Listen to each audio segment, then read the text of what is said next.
Welcome to Twisted Truths, where betrayal meets brutal payback, and where the most unexpected twists expose what people are really capable of. This story isn't just shocking, it's personal. My name is Graham Ellison. I'm 55, a forensic accountant, and for 15 years, I thought I had the kind of marriage that could weather anything. Turns out, I just wasn't paying close enough attention to the storm forming behind my back. It happened on a Thursday night. I was sitting alone in the kitchen of our brownstone condo in Des Moines. Same seat, same late coffee, same half-read newspaper. I pretended to care about more than the silence in our home. Dana, my wife, was supposed to be in Palm Springs for a 5-day girls' trip. Yoga, juice cleanses, overpriced selfies. The usual. At 11:42 p.m. I got a text.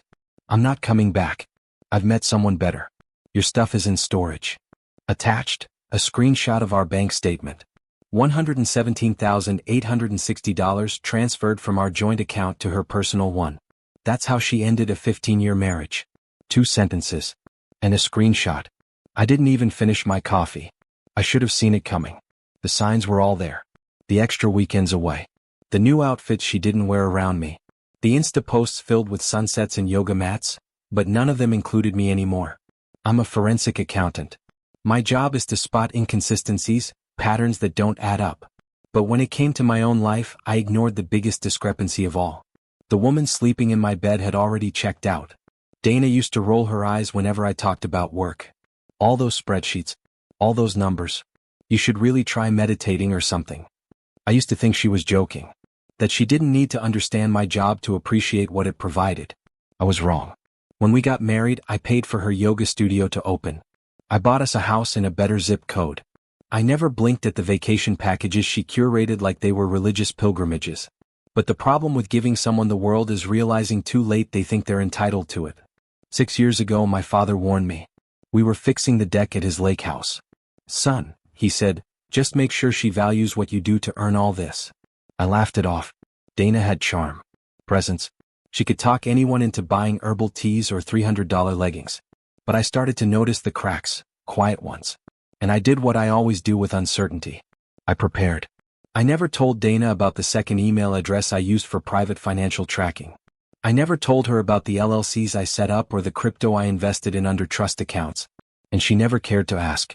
That night, after her text, I opened my laptop. I checked the alert system I'd built into our joint accounts. A security protocol Jason, my brother, helped me create years ago when I started noticing Dana's odd behavior. 3 failed login attempts. 1 password reset request from an unfamiliar IP address. She was trying to erase me. I stared at the wedding photo still hanging in the hallway, us on the beach in Cabo, smiling, the sun golden behind us. I didn't feel rage. I felt stupid. Then I texted Jason. "Remember that contingency plan we designed?" "Yeah," he replied. "Why?" "Because it's time." And with that, the old version of me, the loyal husband, the quiet provider, the man who looked away instead of asking questions, he died right there in that kitchen. I didn't sleep that night. Not out of heartbreak, though that would come later, but out of clarity. It's strange how silence feels sharper after someone leaves. Every sound in the apartment echoed like an accusation. The hum of the refrigerator. The tick of the wall clock. Even my own breathing felt foreign. 15 years. That's how long I had poured my energy, my finances, my future into someone who walked away with a bank transfer and a text message. When the sun rose, I made my coffee, same as always. But the ritual felt empty.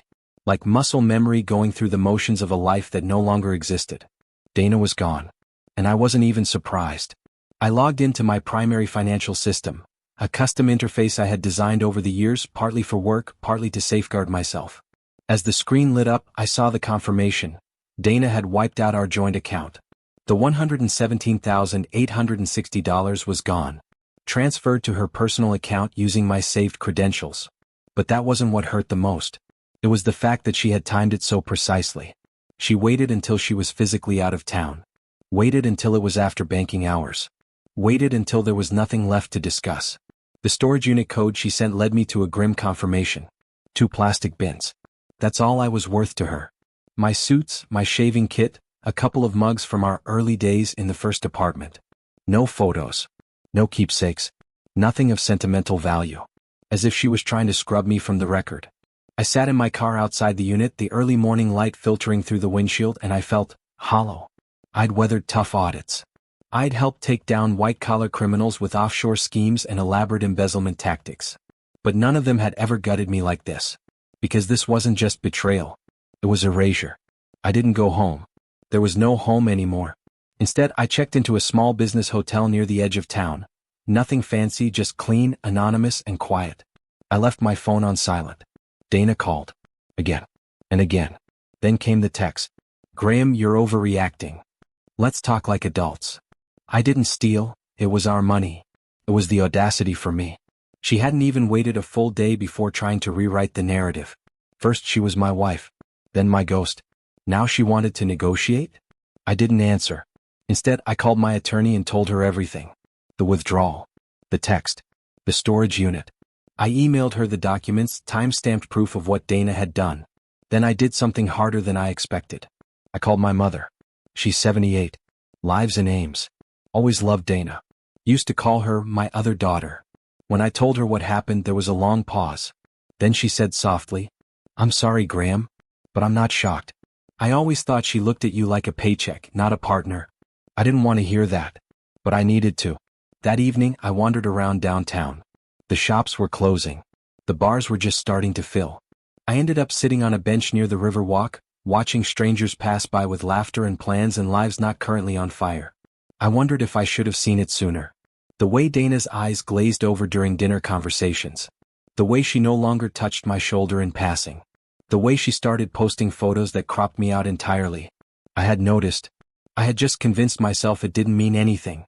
But it did. It meant everything. Back at the hotel, I opened my laptop again. I couldn't help myself. Curiosity maybe. Or masochism. I pulled up Dana's Instagram. She had posted a photo that morning. Her on a balcony in a silk robe, sunglasses on, hair in a perfect top knot. Captioned, New beginnings. No mention of me. No trace of what she had done. Just curated perfection for her growing audience of wellness followers. I scrolled further. That's when I saw him. Tagged in a photo from 2 days ago. A man named Trey Harmon. Lean, tanned fitness model smile. Apparently this someone better from her text. He was the founder of a fitness studio chain, Harmon Performance. Flashy, high-end, all-surface, no depth. And Dana had been in half a dozen of his recent posts. Partnered yoga poses. Protein shake promos.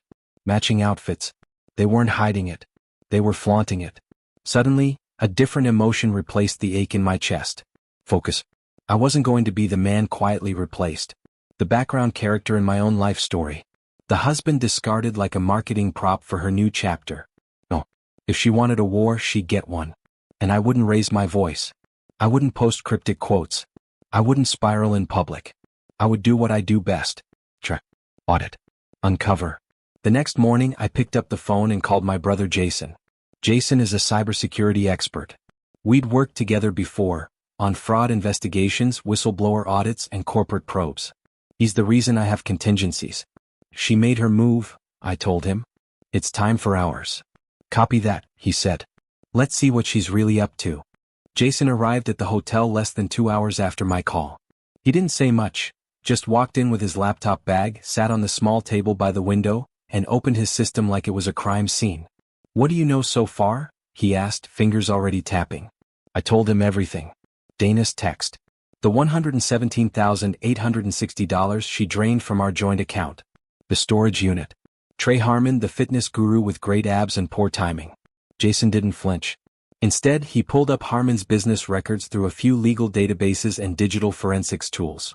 You're not gonna like this, he muttered after 20 minutes. Try me. He turned the screen toward me. 3 active credit cards. Maxed out. A ballooning business loan with a personal guarantee. A high-interest lease on gym equipment. And Dana's name? Was on all of them. You're saying she co-signed his debt? I asked, the words cold in my mouth. Jason nodded. That and more. He clicked a few windows, then opened a loan application dated 2 months prior. It was for $175,000, an equipment loan. Co-signed by Dana Bowman. Marital status, married. Spouse, Graham Ellison. But she didn't have access to my income details, I said. Jason gave me a look. She didn't need them. She used your name, your business filings, and leveraged your marital standing to inflate her financial credibility. In other words, Jason said flatly, She used your reputation to secure funding for her boyfriend's gym, and made you liable for it. I leaned back in my chair, stunned. This wasn't just betrayal. This was premeditated financial fraud. And she thought I'd never find out. Over the next 2 hours, Jason and I mapped out every financial thread Dana had pulled without me noticing. She had opened 3 separate LLCs under her name, 2 of them connected to Harmon Fitness. Transferred nearly $80,000 from our joint accounts in increments over the past year. Used my name to co-sign for a leased SUV, a Range Rover for Trey, registered 2 months before she left. Worse, she'd used our home address on all the paperwork. If the debts went unpaid, it would hit my credit, not just hers. Jason looked over at me. We've got her, Graham. She screwed herself. I didn't smile. Not yet. This wasn't about revenge. Not yet. It was about truth. About accountability. For 15 years, I'd paid for Dana's lifestyle while she rolled her eyes at my spreadsheets and tax audits. She thought because I wore quiet suits and lived behind a keyboard, I didn't know power when I saw it. She was wrong. I met with my attorney the next morning. We laid out the evidence. Printed loan documents, bank statements, digital traces, co-signed agreements with Trey's name all over them. This is more than just financial misconduct, she said, her voice sharp with focus. This is marital fraud. Potentially even identity fraud. Can we act fast? I asked. We already are, she replied. Today we'll file for an emergency asset protection injunction. It'll freeze all accounts connected to both of you, including the business ones, until the divorce is resolved. She slid the paperwork over for my signature. As I signed the forms, something clicked inside me, like the first gear of a machine finally turning. This wasn't about saving what was mine anymore. This was about showing her what happens when you try to steal a life you never helped build. That afternoon I did something bold. I went to Harmon Fitness. Trey's gym was as flashy as I'd expected. Glass panels, LED lit equipment, curated Spotify playlists echoing off pristine walls. He spotted me almost immediately. Tall, tan, white teeth and muscles so obvious it was almost theatrical. He sauntered over like he was greeting a client. You must be Graham, he said, offering a hand I didn't take. Dana mentioned you. I'll bet she did, I said evenly. We need to talk. Privately. He led me to his office. Glass-walled, fake modern, barely soundproof. When the door closed, I pulled out a manila folder and placed it on his desk. What's this? He asked. Everything, I said. All the loans, the accounts, the assets Dana helped you acquire, with my name as the silent partner. You should read it. His face fell as he flipped through the pages. I didn't know. Don't finish that sentence, I warned. You didn't know, but you took the money. You took the car. You took the name. He went pale. Look, this was between me and Dana. You're about to find out it's a lot more than that. He looked at me, nervous now. So what do you want? Nothing, I said. Not from you. I just wanted to see the look on your face when you realized everything you think you built is about to be repossessed. I walked out of his office before he could respond. I didn't need to see him scramble. He'd be doing that all on his own in a matter of days. That night, I returned to my hotel and poured myself a small bourbon. Just one. Just enough. I stared out the window at the blinking lights of downtown, and I knew the storm was coming. But I wasn't scared. I was ready. Tomorrow the real work would begin. Not with anger. Not with vengeance. With precision. I'd spent a lifetime uncovering fraud. Now I would expose one of my own. They say revenge is a dish best served cold. I say it's best served with documentation, court filings, and airtight legal strategy. By the time Dana realized I wasn't reacting emotionally, it was already too late for her. Because I wasn't just reacting. I was calculating. And I had everything I needed. The morning after my visit to Harmon Fitness, I met with my attorney again. She was already 2 steps ahead. We've secured the emergency injunction, she said, sliding papers across the table. All shared assets are now frozen. Nothing can be moved without court approval. I nodded. Good. But there's more, she added. Our forensic analysis of Dana's account revealed nearly $80,000 transferred over the past year to business accounts tied to Harmon. And get this, she disguised the withdrawals as studio expenses. You mean the yoga studio I fully funded? Exactly. I let out a long breath. Not out of frustration but clarity. Dana had used the business I helped her build to funnel money into Trey's sinking empire. She thinks she's playing a game, I said. She doesn't realize she's already lost. That same afternoon Jason called. I found something, he said. It's big. He sent over a PDF of a commercial loan contract. Trey had recently applied for another loan, this time for an expansion into a second location, downtown Des Moines. Dana had personally guaranteed the loan using spousal financial support as collateral. There it was in black and white. Projected income backed by marital support payments following amicable separation. She was already planning to divorce me and use alimony I hadn't even agreed to as the basis for funding her new man's gym. I laughed. Actually laughed. A raw, bitter, are you kidding me kind of laugh. They weren't just reckless. They were arrogant. The next step was subtle but critical. Public perception. Mutual friends had started messaging me, asking why I had frozen Dana's accounts, why I was being cruel or punitive. She clearly started her whisper campaign, painting herself as the innocent yoga wife abandoned by her cold accountant husband. So I gave them silence. And I went to work. I began documenting everything. Every transfer. Every fake expense. Every loan Dana had touched with my name or financial standing attached. Jason built a digital folder with timestamps, screenshots, and supporting evidence. We called it Project Severance. And just in case things escalated, I asked my attorney to begin prepping a civil fraud complaint. Not just divorce. Civil litigation. Because I wasn't just going to walk away. I was going to make sure they both paid. I didn't go after them online. No cryptic posts. No tweets. No drama. Instead, I prepared to starve them financially. Dana had no idea her accounts were under watch. She tried to open a new line of credit under her maiden name. Denied. She tried to access her business funds. Frozen pending review. She even tried to list Trey's gym under her LLC to protect its assets. We had already filed a lien against it. By the time she realized the world she built on fraud was crumbling, the damage was irreversible. But I wasn't done yet. I wanted to meet Dana one last time. Not to argue. Not to scream. To give her the opportunity to see the consequences of her choices. I asked my attorney to arrange a court-ordered mediation. She agreed. Probably thought she could charm her way out of it. Like she always had. The day of the mediation, she walked in dressed like she was headed to a magazine shoot. Perfect makeup. Designer bag. Glossy hair. But beneath it she looked tired. Unsteady. Her lawyer looked worse. Mine was calm. Composed. She slid a document across the table. Dana's attorney skimmed it, and immediately paled. It was a report from the fraud investigation team at our bank. They had concluded that Dana forged my digital signature on multiple loan applications and had engaged in deceptive financial practices using marital status as leverage. It was criminal fraud. And it was now in the hands of the district attorney. Dana's lawyer whispered frantically in her ear. Dana stared at me, mouth slightly open. "Leonard," she said, "you can't seriously? My name," I cut in, "is Graham. You gave that up when you emptied our account and moved in with your trainer." Her lips trembled. "This is a misunderstanding." "It's a felony," my attorney corrected. That's when we slid the final paper across the table. A settlement offer. She keeps her yoga studio. She gets no alimony. If she assumes full responsibility for the debts she created. She signs over any claim to my business or residual income. And I provide a statement to the DA requesting leniency, if she signs immediately. It was generous. Too generous. But I didn't want her life. I just wanted mine back. Dana's hands shook as she signed the agreement.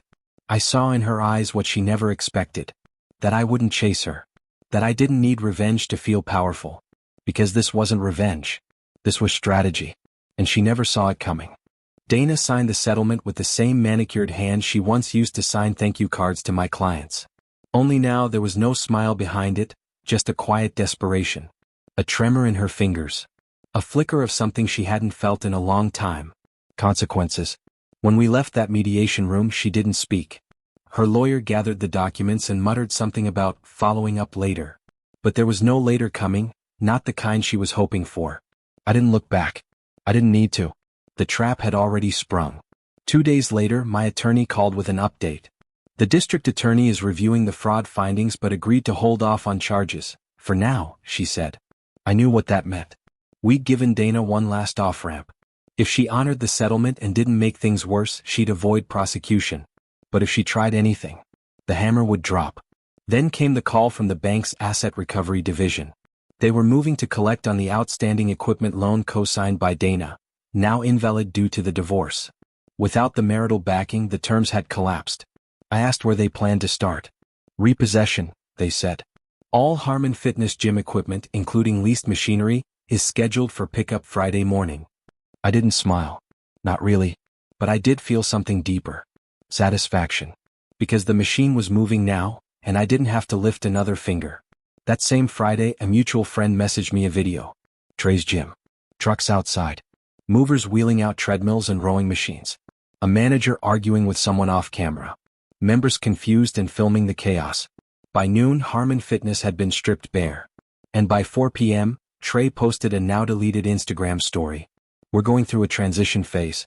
Unforeseen legal issues have temporarily affected operations. Translation? He was screwed. Later that evening, Dana called. Blocked number. I let it go to voicemail. Her message was shaky, rushed. Graham, please, this has gotten out of control. Trey's gym, he's ruined. I didn't know everything would fall apart like this. I made a mistake, okay? Can we talk? Just talk. That was the part that broke me, not with sympathy but with clarity. She still thought I'd come back. After all that. She thought the man she spent 15 years dismissing would still be there to catch her fall. But I wasn't that man anymore. I hadn't been since she left me a storage unit key and a bank notification. I called Jason that night. You see the gym video? He asked. Yeah. It's done. He paused. You could still press charges. The DA's ready if you want to flip the switch. I stared at the dark ceiling of my hotel room, considering it. But then I said, no. Let her sit in it. Let her live in the ruins of what she tried to build out of my ashes. Jason chuckled. That's colder than filing charges. I'm not trying to destroy her, I said. I'm just not saving her anymore. The next week was quiet. No more calls. No more texts. Her silence spoke volumes. But the storm was still swirling around her. Creditors began calling. The studio rent increased after the landlord caught wind of the legal mess.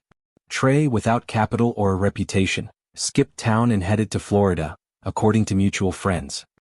He left Dana with nothing but a broken lease and a few thousand Instagram followers who had no idea their wellness queen was bankrupt. It wasn't flashy. It wasn't loud. It was just systematic collapse. I moved out of the hotel that Friday. Signed a lease on a modest craftsman home near downtown. Wood floors. Big windows. A porch I could sit on in the evenings with bourbon and silence that didn't ache. I took only what mattered with me. Some clothes, a few photos, my father's watch, and the financial records I'd preserved like sacred scripture. Everything else could burn. Then, on Monday morning, something unexpected happened. A letter arrived at my office. Handwritten. No return address. It was from Dana. Inside was a single page. I know I can't fix this. I know I don't deserve forgiveness. But I want you to know that I'm sorry. Not because of what I lost, but because I see now what I threw away. You didn't deserve any of it. If I could go back, I would have chosen differently. But you were right to walk away. I hope you find peace. I hope someday I do too. Dana. I read the letter once. Then twice. Then I folded it neatly, placed it in my drawer and locked it. Not because I needed to keep it. But because it reminded me of the one thing she never gave me during our marriage. Closure. It had been 6 weeks since Dana left. 6 weeks since I reclaimed my life, piece by deliberate piece. I thought I'd finally closed the book on her. I thought the war was over. But one thing I've learned in my line of work? People like Dana never walk away quietly. It was a Wednesday when the email hit my inbox. Subject, urgent, client audit request. At first, I thought it was standard, a firm asking for a consultation. But when I opened it, the name at the bottom made my blood chill. Trey Harmon. He was back. The email was a formal request for financial consulting. Disguised, yes. But his name was on the digital signature, and the address listed was a private holding company, Core Wellness LLC, registered in Colorado under a female partner. Dana. They were at it again. New branding. New state. New game. But the same playbook. And this time they were targeting investors. I picked up the phone and called Jason. They're trying to raise capital, I said. They've rebranded as a wellness tech startup. Clean slate. But they're using the same methods, fake equity, inflated projections, and partner guarantees. It's Dana all over again. Jason groaned. I knew they wouldn't go quietly. He started tracing the holding company's web of filings, and what he found was worse than I imagined. Trey had filed for angel investment rounds using unaudited financials. Dana was listed as CFO, under her maiden name of course. Together, they had raised $340,000 from unsuspecting investors across Boulder and Denver, promising an AI-backed wellness tracking app. But the app didn't exist. Just a prototype site and vaporware pitch decks. They were running a tech startup scam, painting it as revolutionary wellness. And this time it wasn't just my money on the line. I sat in silence for a long time after Jason sent me the investor list. One name stood out, Rick Ellison. My cousin. Retired early after a successful restaurant chain, now dabbling in tech investing. I called him immediately. Rick, listen carefully, do not invest another dime into Core Wellness. Why? He asked, confused. Dana vouched for it. She said you used to consult. I never did, I snapped. They're using my name and rep again. It's a scam, Rick. I'll send you proof. 10 minutes later, I emailed him a full breakdown. The false projections, the fake app screenshots, and the forensic trace Jason uncovered showing investor money routed to personal accounts. Rick's reply came quick. Thank you. I just wired them $50,000 last week. I'll report it immediately. That night, I called my attorney and handed her the folder Jason and I compiled. This wasn't divorce court anymore. This was federal fraud territory. Let's notify the SEC, she said grimly. This just became criminal on a larger scale. She made the call. Then I made mine, to the investors listed in the portfolio Dana and Trey had quietly built. I didn't gloat. I didn't accuse. I just told the truth, and shared the proof. 3 days later, the house of cards collapsed. An emergency injunction froze Core Wellness's assets. Dana's name was listed in the filing. Again. Trey's past financials triggered bank red flags, and several institutions initiated clawbacks. Rick told me later that the other investors were furious. Some threatened lawsuits. Others went to the press. By the end of the week, a small column appeared in a local Colorado business paper. Controversy hits wellness tech startup as investors demand transparency. Allegations of misrepresentation under review. That wasn't the twist. The twist came Monday morning, when Dana's former attorney reached out to mine. Apparently, Dana had been approached by state investigators. And she panicked. She asked to meet. We agreed, under one condition. My attorney would be present. Dana looked different. No designer clothes. No makeup mask. Just jeans, an old cardigan, and hair pulled back. She looked like a version of herself I hadn't seen in over a decade. Why am I here? I asked. She hesitated. Then said, because I don't want to go to jail. There it was. Not regret. Not guilt. Fear. She slid a USB across the table. It's everything. The pitch decks. The investor files. Trey's original emails asking me to sign off. He said no one would trace it to me. I raised an eyebrow. And you believed him? I didn't think it would go this far. That line. That excuse. The anthem of people who dig their graves with greed. My attorney took the drive. As we left, Dana grabbed my arm one last time. You have every reason to hate me, she said. But if you ever believed I had something good inside me, help me prove it now. I didn't answer. Because redemption isn't something you beg for. It's something you earn. There was no grand trial. No courtroom gasps. No viral headline or dramatic camera flashes. That's not how real justice works. Sometimes, justice is a letter from the State Securities Board informing you that Dana Bowman and Trey Harmon are under formal investigation for investment fraud and misrepresentation. Sometimes, justice is knowing you're not the one being watched anymore. Dana's USB drive was thorough.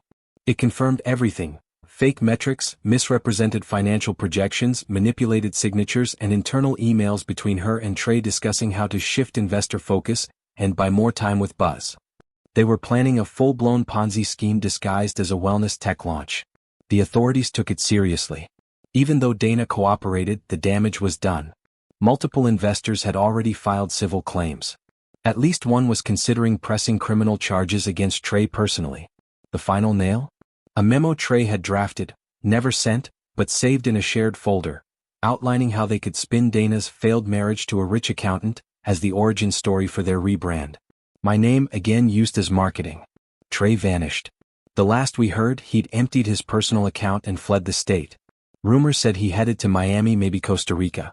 It didn't matter. His business licenses were revoked. His accounts were frozen. His gym empire? Gone. Dana didn't run. But she didn't fight either. She accepted the civil penalties. Agreed to repay investors with everything she had, including proceeds from the eventual sale of her yoga studio. The place I'd bought her. The space I thought would be our legacy. She emailed me once more, short this time. You were right. I used to think stability was boring. Turns out it's everything. I'm sorry. I never replied. I never needed her apology. Because I wasn't angry anymore. I was free. Free from the noise. Free from her games. Free from being the man she underestimated for 15 years. I took time off. 2 weeks. Drove up to the cabin my father left me in Minnesota. Brought only a duffel bag, a fishing rod, and a journal I hadn't touched since college. I sat on the dock one morning, the water still as glass, and I thought about the life I used to live. The one where I was always quiet. Always agreeable. Always second. And I thought about the moment I stopped being that man. Not when Dana left. Not when I fought back. But when I realized I didn't need to prove anything to anyone anymore. That's what betrayal teaches you, if you survive it. That your worth isn't in what you give. It's in what you refuse to let anyone take again. 3 months later, I moved into my new home. Modest, peaceful, mine. Jason helped me install bookshelves in the office. We laughed more than we talked. No one talks about the after of revenge stories. The quiet rebuilding. The long mornings where no one's texting threats or apologies. But that's where the real story lives. Not in destruction. In liberation. And Dana? She left Colorado. No one really knows where she went. Some say she's doing private yoga sessions in New Mexico. Others say she changed her name. I don't care. Let her try to start over. She'll never build anything again without remembering whose name she tried to steal to do it. As for me, I started consulting again. Smaller clients. More select. Only the ones who value truth. And every now and then, someone asks me why I keep a framed piece of paper on my office shelf. Just one sentence in Dana's handwriting. I know I don't deserve forgiveness. And I tell them. That's exactly why I did. Because forgiving her wasn't about her. It was about releasing myself from her shadow. In the end, truth has a way of surfacing, even if it comes twisted through pain and betrayal.